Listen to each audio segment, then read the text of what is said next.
This was February 1948, and the location was close Strait off Malacca, where MH370 was last seen on radar in 2014.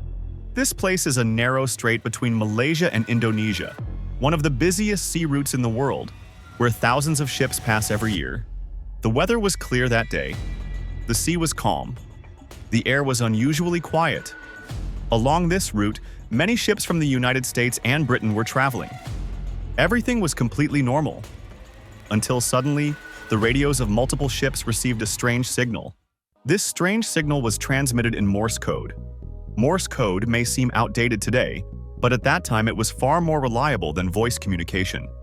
Voice transmissions depend heavily on distance, atmospheric conditions, fog, dust, humidity, and line of sight. When obstacles interfere, the message often fades or becomes distorted. Morse code, on the other hand, is a system of dots and dashes that can be decoded clearly into full sentences. Its greatest advantage is that it can travel thousands of kilometers through the atmosphere without losing clarity. The Morse code message received that day in the Strait of Malacca began like this: 3 dots, 3 dashes, 3 dots. The pattern repeated twice. SOS, SOS. Then came a longer sequence of dots and dashes.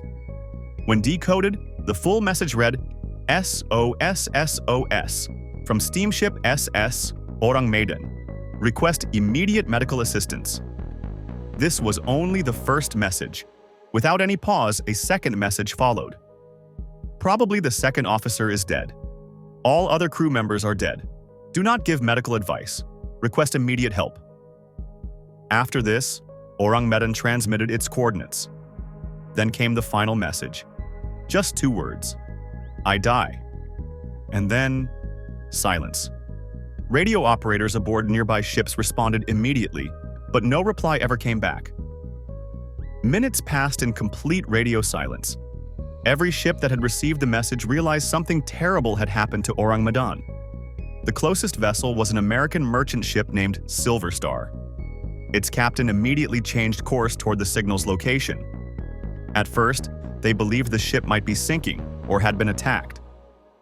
After several hours of sailing, the Silver Star reached the coordinates. Through a telescope, they confirmed it. A ship was there. As they drew closer, the crew was shocked. Orang Medan appeared to be in perfect condition. There was no visible damage, no signs of flooding. It was simply floating, silently. Despite being a steam-powered vessel, no smoke was rising from its chimney. Even more disturbing, there was no movement anywhere on deck. A massive ship, completely silent. The captain of the Silver Star tried everything. He called out through loudspeakers. Orang Medan, this is the Silver Star! He sounded the horn. Nothing. Only the sound of waves. Finally, a boarding team was sent to investigate. The moment they stepped onto Orang Medan, the atmosphere felt unnaturally cold. The silence was overwhelming. Then they saw the first body. It was not an ordinary corpse. The man's face was frozen in terror. His eyes were wide open. His mouth was stretched as if screaming. His body was stiff, his hands raised forward, as if trying to stop something unseen. As the team moved further, they found more bodies scattered across the deck. The captain lay dead at his post. The officers were dead on the bridge. Even the ship's dog was dead. The dog's body was stiff, its mouth open, frozen in fear. Most shocking of all, there were no injuries, no blood, no wounds, no signs of struggle. Only terror etched into every face. In the radio room, they found the radio operator, dead in his chair.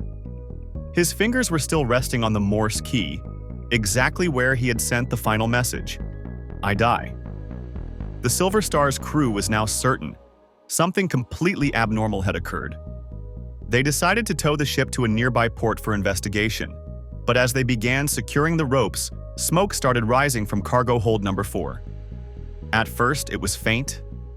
Then suddenly, the fire spread with terrifying speed. The rescue team had no choice. They abandoned the ship immediately and rushed back to their lifeboats. Moments after they reached the Silver Star, a massive explosion tore through Orang Medan. The ship was blown apart. Within minutes, it sank beneath the sea, taking all evidence and all its secrets with it. Nothing remained, except the testimony of the Silver Star's crew. With no physical evidence, many dismissed the story as a hoax. Others labeled it a conspiracy. Researchers later claimed that no ship named Orang Medan appeared in Lloyd's shipping register, the official record of all registered ships. However, believers argue this incident occurred immediately after World War II, a time when many ships operated under fake names or without registration. Some suggest Orang Medan was involved in illegal smuggling. In 1954, Dutch newspapers published articles describing the incident. Interviews were included with individuals who claimed to have worked aboard the ship. They stated that the vessel was used to smuggle illegal cargo, explaining why it was never registered. Years later, in May 2003, the CIA declassified several documents. Among them was a letter dated May 29, 1958, referencing the Orang Medan incident. The letter stated, "I am sure that if the Orang Medan tragedy is solved, answers to many missing ships and aircraft will be found." The CIA never investigated the letter, but it remained classified for 45 years. Its existence strengthened belief in the incident. The most logical explanation points to dangerous chemical cargo. After World War II, Japan and Germany possessed large quantities of deadly chemicals. It is believed Orang Medan was smuggling substances like potassium cyanide or nitroglycerin.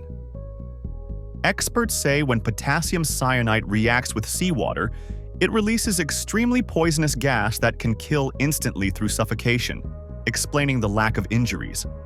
Nitroglycerin, if improperly stored, can explode on its own, possibly causing the fire and final explosion. Another theory links the ship to Japan's infamous Unit 731, a secret biological warfare unit.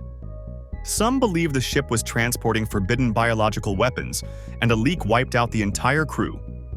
The death of the ship's dog and the heavy, oppressive atmosphere described by rescuers has led some to suggest a supernatural explanation. But the truth remains unknown. SS Orang Medan lies buried deep beneath the sea.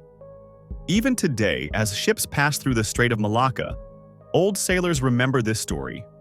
A reminder that no matter how advanced humanity becomes, it remains powerless before fate and the secrets of the ocean. I hope you enjoyed this video. Please like, share, and leave your thoughts in the comments. Thank you for watching. See you in the next video.